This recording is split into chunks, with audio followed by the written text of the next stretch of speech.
সাল্লাল্লাহু আলাইহি ওয়াসাল্লাম মেরাজের রাতে গিয়ে দেখে এসেছেন যে একটা চুলা দেখেছেন, চুলা তন্দুর চুলার মতো, তন্দুর চুলার মতো, নিচের দিকটা ফাঁপা, উপরের দিকটা সরু, আগুন জ্বলছে দাউ দাউ করে, এক শ্রেণীর মানুষকে পোড়ানো হচ্ছে। আগুন যখন ফ্লো বাড়ছে, মানুষ উপরে আসছে, ফ্লো কমছে, নিচে নামছে, এভাবে।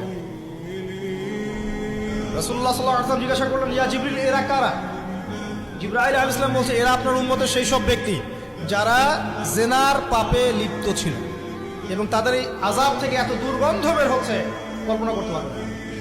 আরেক শ্রেণীর লোককে দেখেছেন, সামনে এই যে ভালো গোশত, পাশে খারাপ পচা গোশত, বসে বসে পচা গোশত খাচ্ছে, ভালো গোশত খাচ্ছে না, শাস্তি হচ্ছে কবরে, বারজাখের জগতে।